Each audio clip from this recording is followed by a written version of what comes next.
लोगों को मैं बहुत प्यारी से बहुत दर्द भरी कजरी सुनाने जा रहे हैं। सावन में एक बेटी का विदाई होता है, तो देखिए कैसे सब लोग दुखी होते हैं। गीत के माध्यम से सुनिए और प्यार दुलार दीजिए। आप लोग ज़्यादा से ज़्यादा आशीर्वाद दीजिए। फुल वॉच करके देखिए, आपको हमारा गीत लगता है अच्छा तो प्लीज़ लाइक भी करें, शेयर करें। पहली बार जुड़े हैं तो कमेंट करके अच्छे से बताइए और सब्सक्राइब जरूर करेंगे पहली बार देखते हैं तो। और धन्यवाद। डोली चढ़ी बेटी चलली गवनवा, हाय बेतर दी सावन माना। डोली चढ़ी बेटी चलली गवनवा, हाय बेदर दी सावन माना। लाल ही डोलिया के लाल रंगो हरेवा, लाल ही डोलिया के लाल रंगो हरेवा। लगी गई ने चारी कहरवाना, डोली चढ़ी बेटी चलली गवनवा, हाय बेदर्दी सावन माना। बाबा के रोए से भीजे सिर पगिया, मैया के रोए चुदरियाना। बाबा जे रोवैया सुआ छिपाई, मैया बहावे गंगा यमुना धरियाना। बाबा तो रोए मोरे आंसुआ छिपाई, माई बहावे गंगा यमुना धरियाना। डोली चढ़ी बेटी तो चलती गवनवा, हाय बेदर्दी सावनवाना।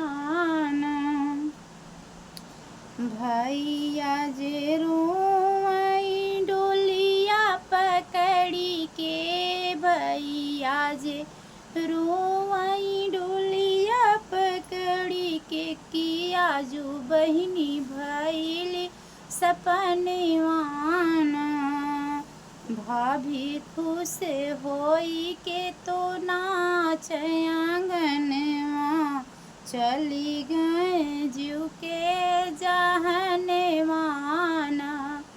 ओ भाभी खुश होई के नाचथी अंगनवा, चली गए जीव के जहनवाना। डोली चढ़ी बेटी चलली गवनवा, हाय बेदर्दी सावनवाना। बाबा जे देहलिन यन धन सुनवा, बाबा जे देहलिन यन धन सुनवा। माई मोर देहली चुंदरियाना, अरे माई मोरी चटक चुंदरियाना। भैया जे देहले चढ़न कया गोड़वा, भौजिया चरवै में धनवाना। भैया जे देहले चढ़न करे घोड़वा, भौजिया चरवै में धनवाना। डोली चढ़ी बेटी जे चलली गवनवा, हाय बेदर्दी सावनवाना। चमकत जाए लायन धन सुनवा, लहरत चटक चुनरियाना, रे लहरत चटक चुनरियाना। भैया के गोड़वा जे दौड़त जाला, आचरा में धसा थे धनवाना। अरे